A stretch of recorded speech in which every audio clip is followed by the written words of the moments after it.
Allora, si finisce questa sezione sul dibattito europeo con la presenza di Greame Barker di Cambridge.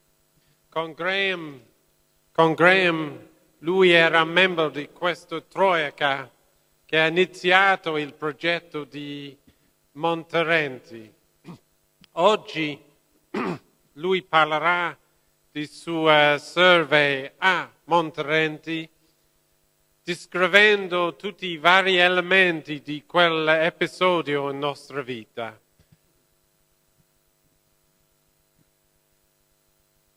Pensavo di parlare e speravo di parlare in inglese, ma quando ho visto l'ambiente stamattina ho deciso è meglio che provo di parlare in italiano.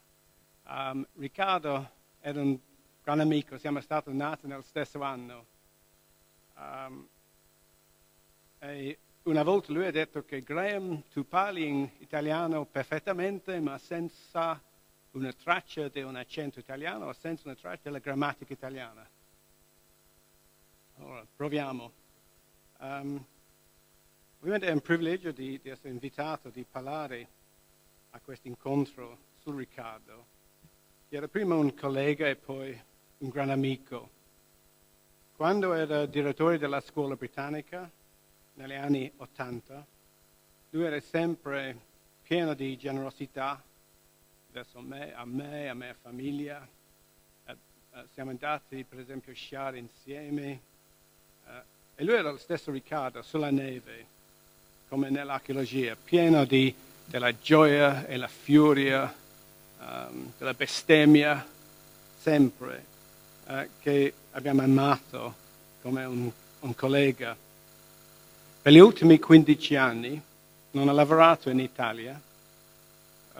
Infatti ho lavorato successivamente nel Giordania, nel Borneo. Ieri ho parlato sul Paleolitico del Borneo a un incontro a Londra e nella Libia adesso. E così devo chiedergli indulgence di voi.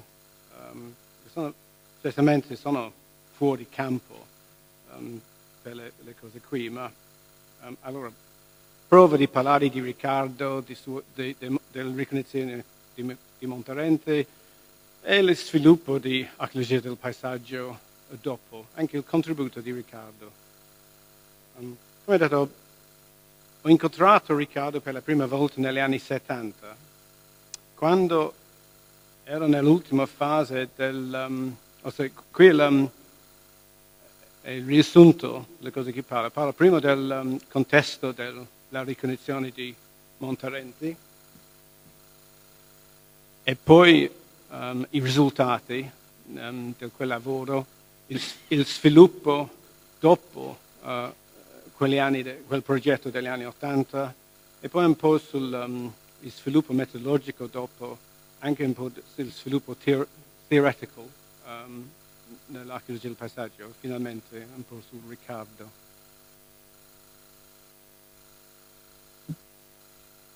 Non va. Siccome detto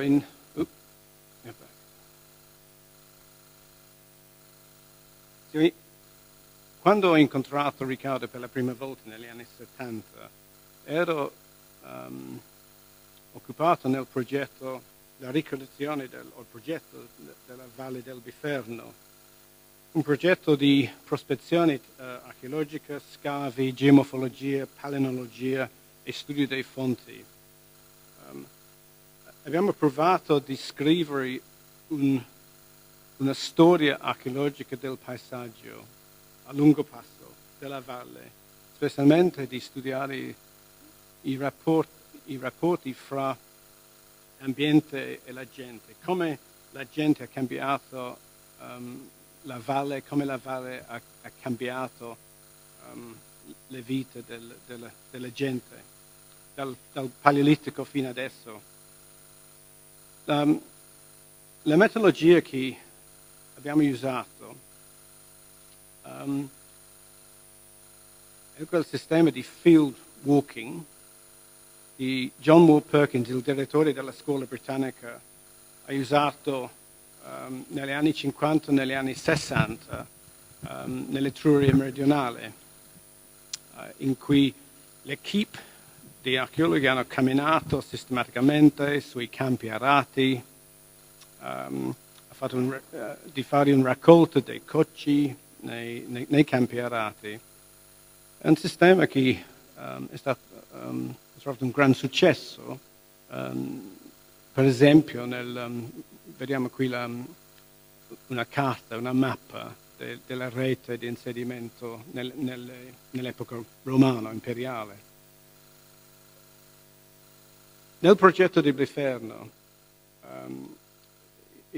la parte principale dell'ultima campagna era lo scavo di Richard, diretto da Richard Hodges, che adesso siamo stati colleghi insieme a Sheffield nel 1978, un piccolo sito Santa Maria in Civita, che è un insediamento altomedievale del IX secolo. E sua collaborazione con Chris Wickham è risultato in uno dei capitoli più importanti nel libro che abbiamo pubblicato, che abbiamo visto adesso,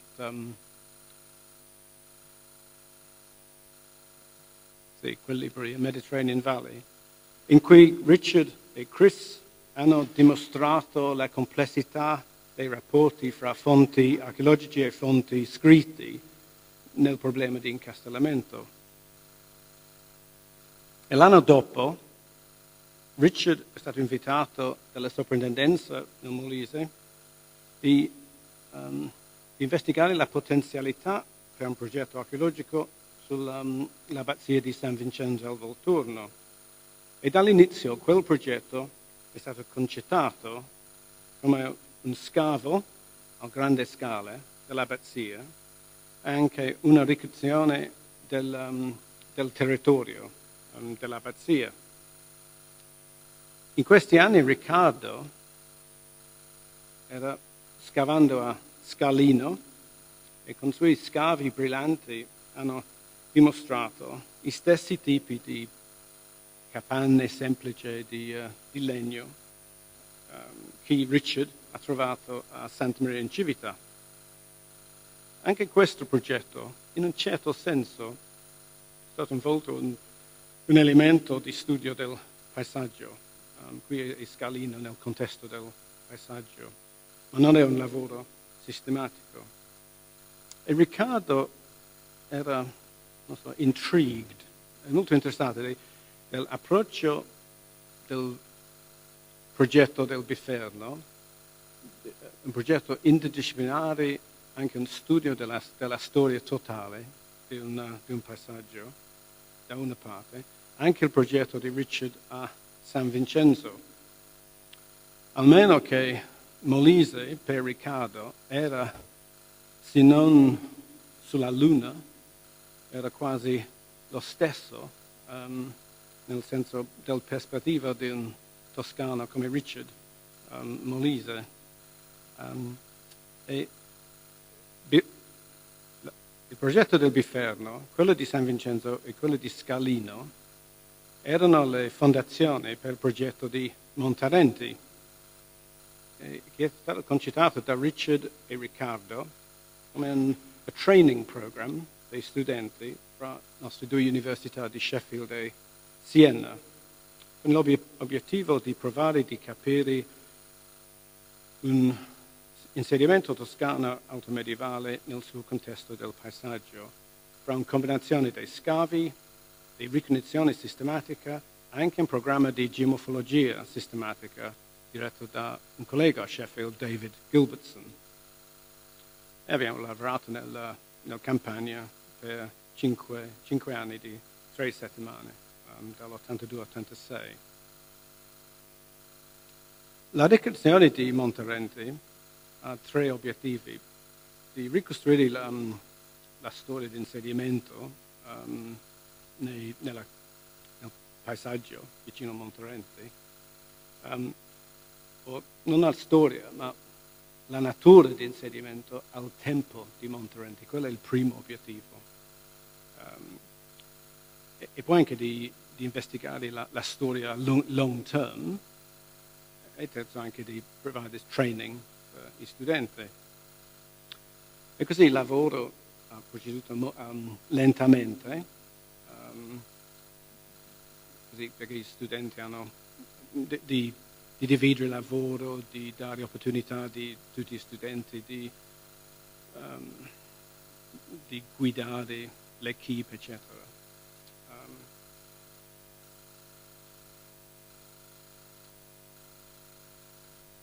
Montarrenti,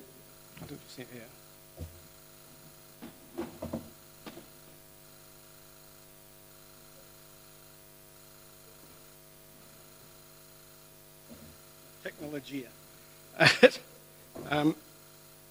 Un vantaggio della zona che abbiamo scelto era, a parte di che non è stato studiato molto dagli archeologi prima di noi, include una gamma di tipi di paesaggi tipici della Toscana interna. Come si vede, le colline sono sotto bosco, così abbiamo camminato nella zona aperta, la zona arata. La Valle di Rosia a nord-ovest, la Valle di Rosia e la Val d'Elsa alla nord-ovest di Montarrenti, è una zona di calcare. La Val di Feccia, dove è scritto Frosini, al sud-ovest, è una zona di sabbie marinare, io penso è scritto. E all'est era il piano di Rosia, una zona di palude prima della bonifica. E tipicamente per quegli anni hanno scelto un approccio di una campionatura del paesaggio come nella Valle del Biferno, come nel progetto di Albania in quegli anni, in serie di transetti orizzontali e verticali, invece di provare di cercare di studiare l'intera zona.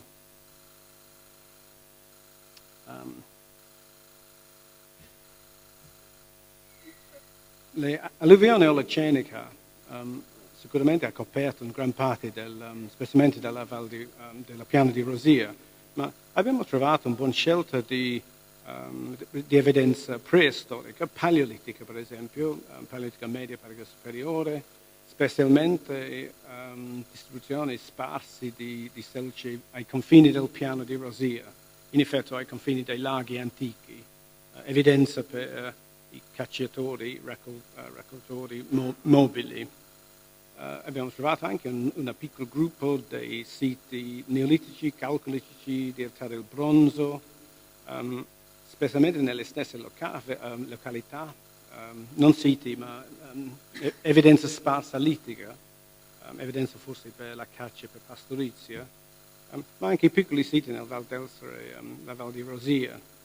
Per esempio c'è un sito del Neolitico antico che abbiamo trovato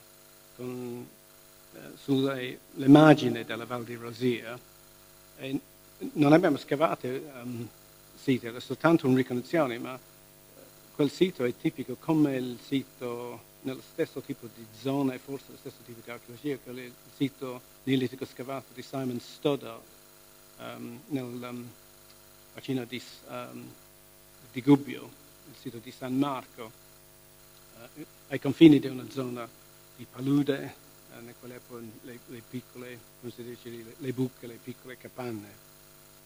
È un esempio di, anche erano siti più tardi del tardo neolitico, dell'età del bronzo, che erano sicuramente piccoli siti di agricoltura. Uno dei risultati più importanti del progetto era la scoperta di una serie di piccoli siti etruschi, siti domestici, in una zona a quel tempo non ben studiato. Lo scavo di Podere di Tatuchino nell'Albania forse dà un'idea della struttura di quei piccoli siti. Per esempio, il Camparato vicino al bosco, nell'immagine, è uno dei siti etruschi che abbiamo trovato nel Val di Rosia. Anche nella Val Feccia, quelli siti a sud-ovest, siti 6, 7, 8, 9, sono tutti piccoli poderi etruschi. E i siti etruschi che hanno trovato hanno continuato fino all'epoca ellenistica, ma uno dei risultati più importanti del progetto, infatti, era la scarsità dei siti romani che noi abbiamo trovato, in paragone con gli altri progetti di quegli anni, come l'Albania.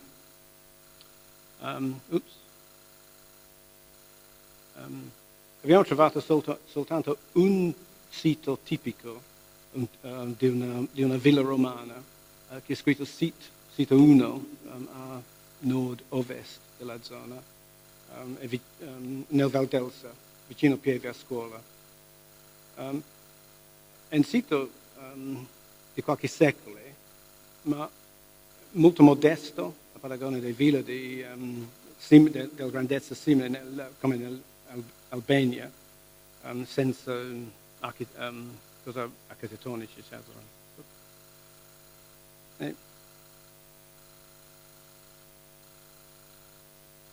Infatti anche aver trovato resti dei siti romani, anche sotto un metro, più di un metro di alluvione nel piano di Rosia.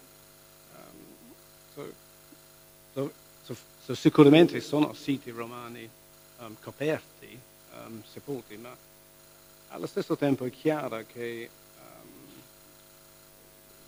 l'impressione dominante è di una rete molto modesta, una rete di siti rurali romani molto modesta.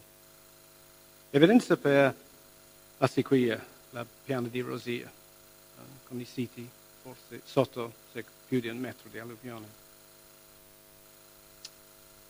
Allora, l'evidenza per il passaggio post-Roman, post-Roman, comincia con siti con maiolica arcaica del XIII al XV secolo. Quasi tutti i materiali abbiamo trovato nei campi vicino i poderi e i villaggi occupati oggi. Questo significa che sembra che la rete di insediamento da oggi comincia nel XIII, ma non è un chiave semplice, perché anche abbiamo trovato altri posti che non sono nei fonti, che non sono occupati, sono anche altri siti del XIII as well. What I'm now going to do is just say development since the Montarrenti survey, dopo la ricognizione. E così la ricognizione di Montarrenti era abbastanza effettiva, mostrando la carattere dei fasi, alcune fasi di insediamento preistorico, classico, medievale e post-medievale, in una zona abbastanza non studiata prima di noi. Ma non abbiamo trovato il proprio alto medioevo contemporaneamente con Montarrenti. E Riccardo ogni sera, ogni pomeriggio, quando il gruppo è ritornato dai campi allo scavo, Riccardo ha sempre detto: ma che roba di niente, che schifo. Siamo mai ritornati con la roba proprio del settimo, ottavo, eccetera. Abbiamo fallito di trovare insediamenti della stessa epoca di Montarrenti. In questo aspetto la ricognizione di Montarrenti era lo stesso come quasi tutte le altre ricognizioni usando questo metodo di field walking. Il progetto nella Valle di Biferno ha trovato un sito solo per l'VIII e IX secolo, Santa Maria in Civita, e soltanto 3 o 4 altri siti per il X secolo. La ricognizione di San Vincenzo di Richard ha trovato soltanto 2 siti alto medievo nella terra, specialmente un sito che si chiama Menella, e loro hanno provato di cercare il paesaggio usando specialmente i fonti del Chronicon vultonense. Altri progetti sul Valle del Sangro in Abruzzo, sul bacino di Rieti nel Lazio, anche loro non hanno trovato né un coccio di questo periodo. Il progetto che ho fatto dopo Montarrenti a Toscania, fino agli anni 90, come si vede qui la zona era molto comoda per field walking, perché è una zona quasi tutto coltivata, quasi tutto arato. Anche come si vede le zone rosse sono le zone in cui abbiamo camminato. Abbiamo scelto 100 chilometri quadrati e come si vede là, in quasi tutto abbiamo camminato in una ben parte di quella zona. Si vede qui in nero i siti etruschi che abbiamo trovato. Le zone blu e giallo sono le zone con ceramica sparsa etrusca, allora evidenza di concimazione, dell'uso della terra. Così si fa un paesaggio coltivato intensivamente nell'epoca etrusca e con i piccoli siti vicino in centro media di Toscania. Qui è la carta delle secoli repubblicane. Lo stesso verde e blu sono le zone con la ceramica sparsa, i siti sono in neri. Qui la carta imperiale, la stessa cosa. E qui la carta del TAR antica. Ma a paragone con quella ricchezza di evidenza per insediamento prima, ci sono fonti per l'esistenza dei piccoli siti sparsi nell'VIII e IX secolo. Abbiamo trovato forse un dozzina di cocci che Helen Patterson pensa vengono di quegli secoli.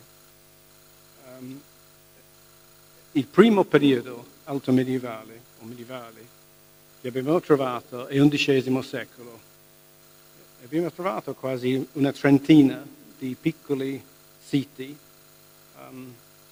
dell'XI secolo nell'intera zona dello studio.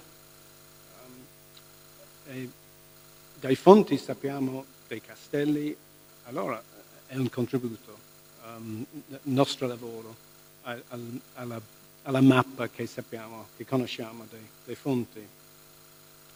E l'esperienza di tutte le ricognizioni italiane negli anni 70 e 80 era che un metodo field walking è utile di trovare evidenze per quelli periodi in cui la gente vivono in numeri, periodi in alto livello demografico, con siti con la roba concreta, come i muri, con tegole, eccetera, eccetera.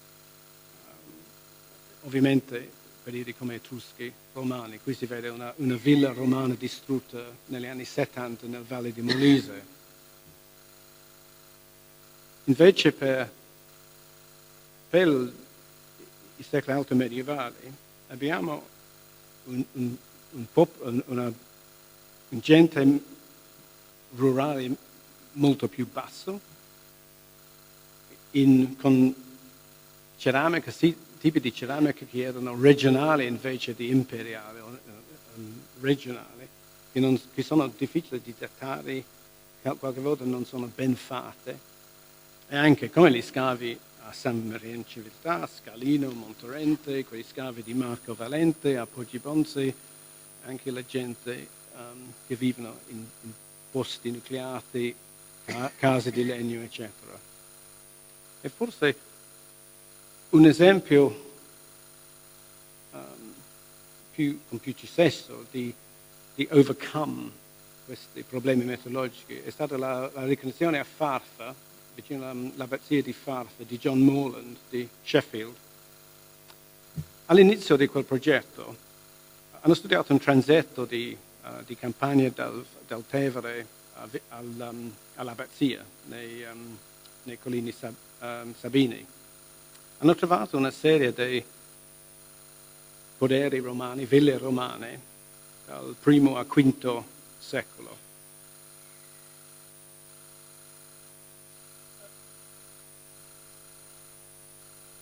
Anche per il V secolo, una serie, alcuni siti, come si vede, ma dopo quello era quasi niente, dal 500 a 800. Sembra un calo catastrofico dalla rete classica nel tardo antico.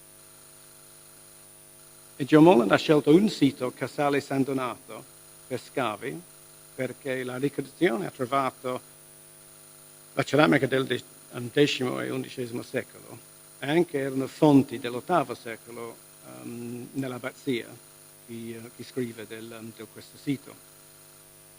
Lo scavo hanno trovato una serie di buche piene di rifiuti, e Helen Patterson e Paul Roberts ha studiato quella ceramica, pensate, del VI e il VII secolo, e con questa sapienza hanno ritornato all'archivio dello scavo e ha capito che infatti era una serie dei siti del VI e VII secolo.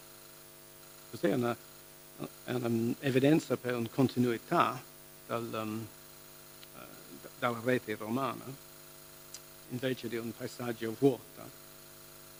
Ma come si vede qui, questo è un sito tipico. E si vede, queste sono parti del sito, the lines that have been walked across the same field. E si vede che soltanto una parte della villa, o la vita continuata, ha soltanto una parte della villa, la gran parte di questo sito è stato abbandonato. E si vede che anche il sistema di insediamento cambia, invece del sistema romano dal Tevere a Farfa. Questi siti sono specialmente vicino all'abbazia. E quando Casale San Donato è stato acquistato dall'abbazia, il sito ha cambiato da un sito di piccoli capanne di legno, eccetera, a uno con edificio in pietra.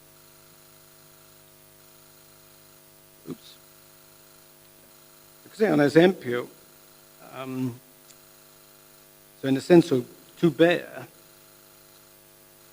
dai fonti documentarie. Ha detto che l'insediamento sparso ha continuato, il sistema romano ha continuato fino all'incastellamento nel X e XI secolo. I fonti parlano dei siti dei contadini nel paesaggio nell'VIII secolo, ma l'archeologia adesso mostra un processo significativo di nucleazione nel VII secolo, che Morland refers to as transformation within continuity, trasformazione dentro la continuità. I want to now just a little bit about developments in methodologies in landscape archaeology.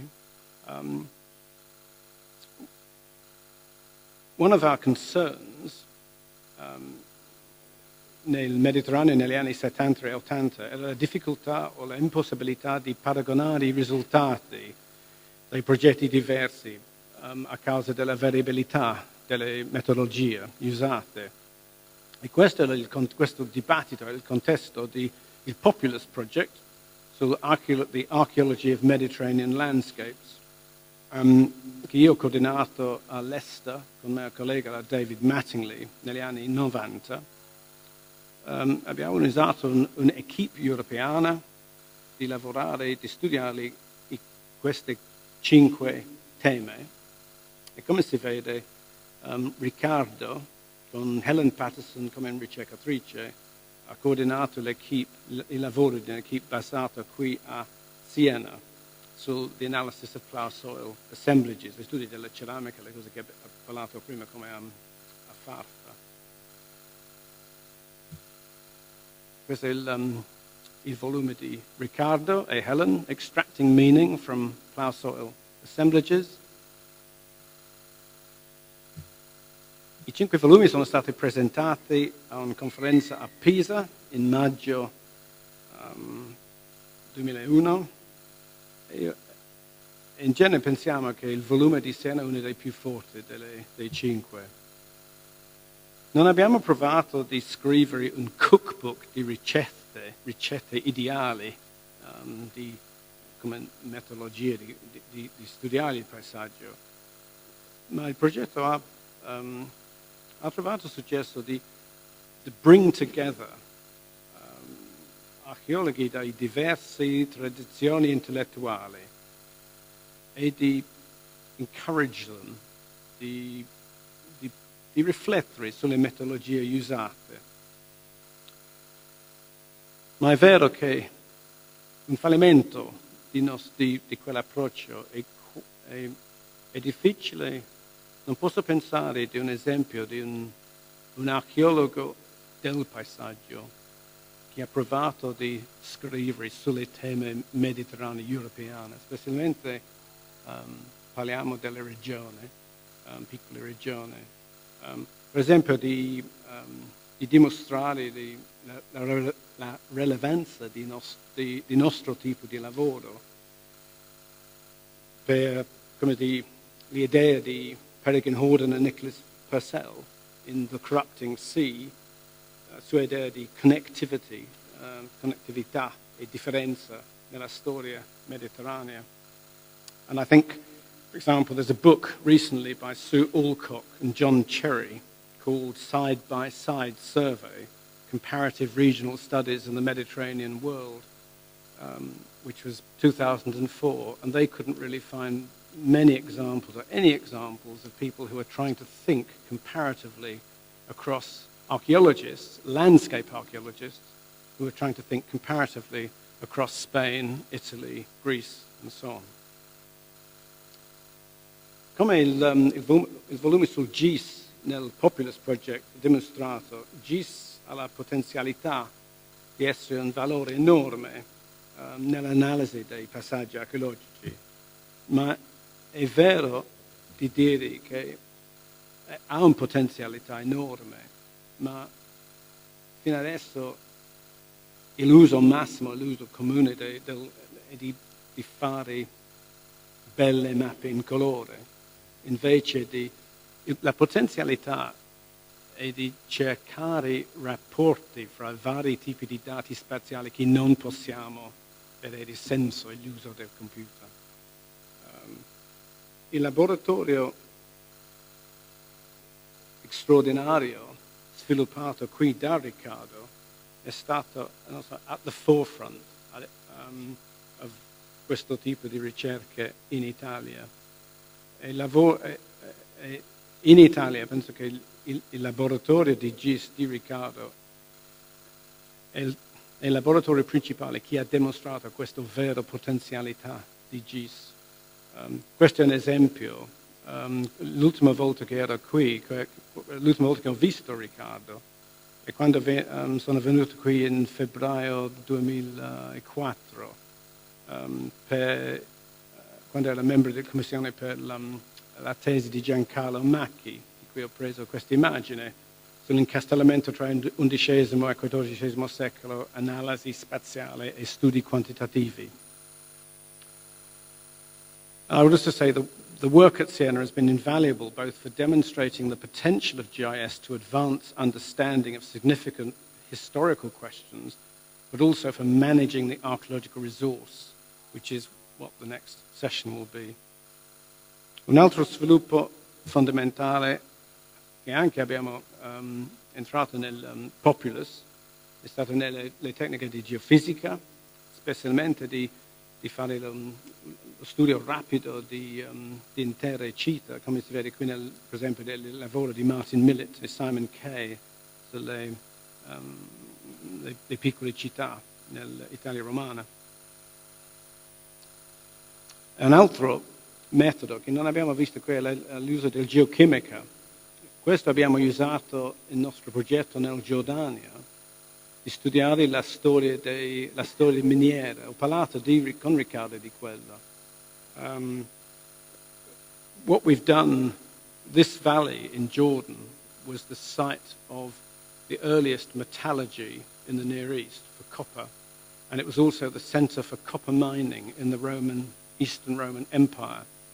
And our geochemists have looked at the trace elements in the sediments and also the trace elements in the bodies of the miners, in the skeletons from the Bronze Age, the Iron Age, and the Roman period. And we've been able to show the changing intensities of mining and metal working from these geochemical studies. And that, again, I think also has got huge potential for the sort of studies following on from the work that Riccardo did at Rocca San Silvestro.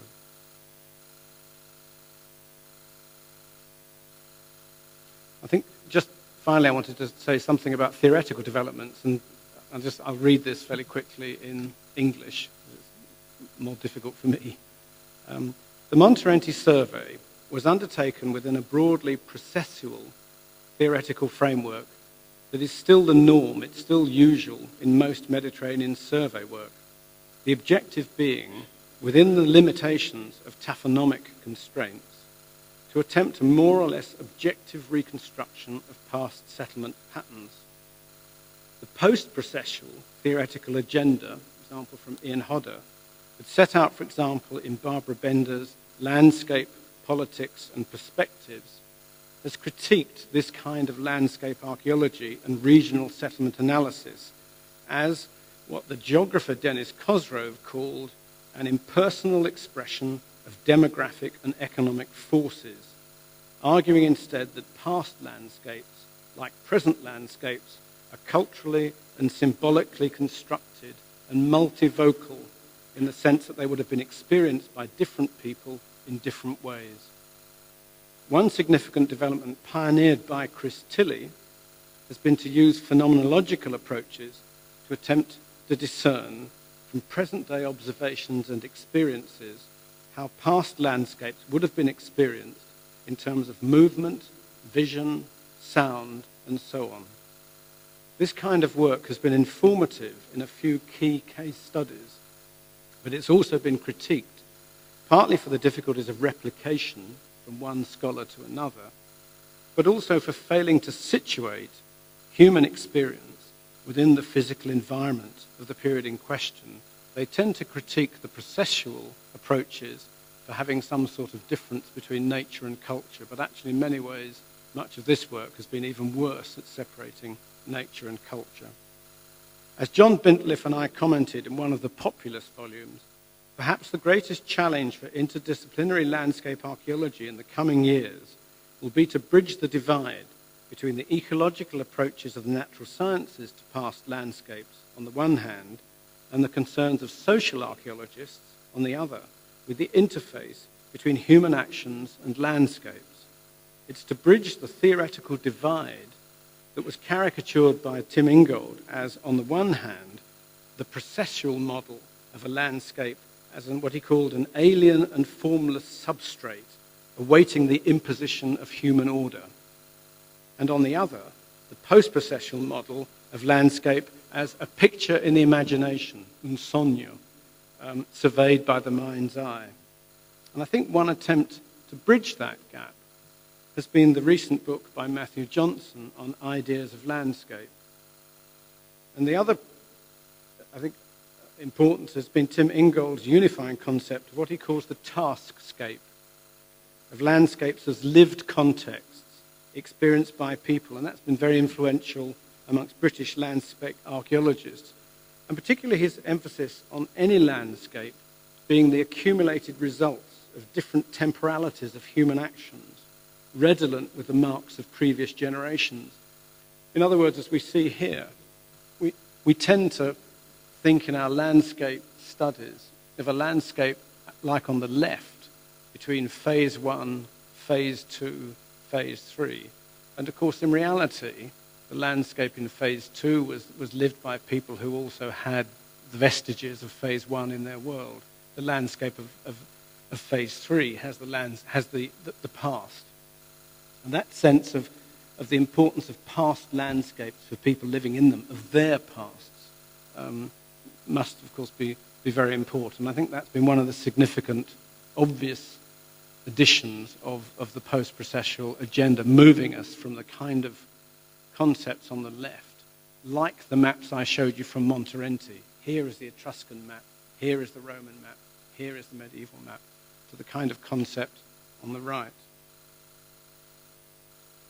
And John Moreland, his work around Fafa makes the same point, that the continuation of small farms side by side with new foundations of the 7th century, as he wrote, clearly has something to say about a sense of place and a sense of the past among late antique communities of the Sabina. It's a landscape creata e ricreata da generazione a generazione. E cosa definire sul Riccardo e l'archeologia del paesaggio in Italia? Come un archeologo, Riccardo era primo un scavatore brillante, non era un archeologo del Campania, lui si è amato il Campania, come Chris Wickham ha parlato, ma lui ha visto la potenzialità dell'archeologia del paesaggio to inform his understanding dei processi storici nella Toscana medioevo. Infatti, le storie archeologiche che lui ha creato tramite i suoi scavi e gli studi dei siti e dei passaggi fatti dai suoi allievi e dai suoi colleghi erano erano le storie dei landscape, dei paesaggi culturali invece dei siti.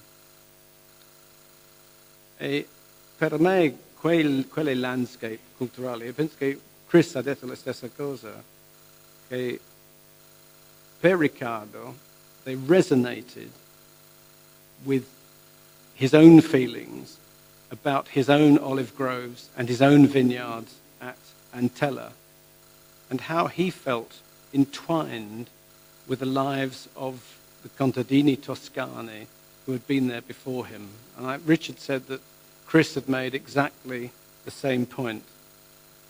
So Riccardo very rarely engaged in landscape archaeology himself, but I think it's impossible to underestimate the profound impact his intellectual leadership has had on our present understanding of Italian landscape history and on the theoretical and methodological vitality of Italian landscape archaeology. And my apologies for terrible Italian and also speaking English. Thank you.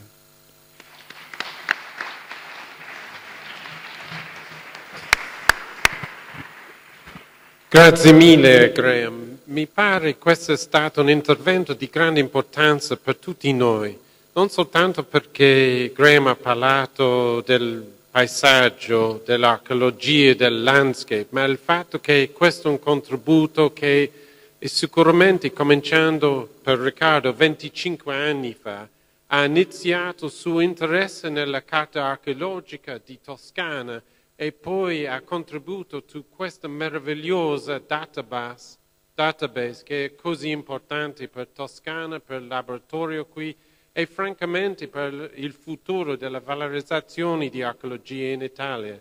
Cioè, grazie a Graham per questo bellissimo intervento.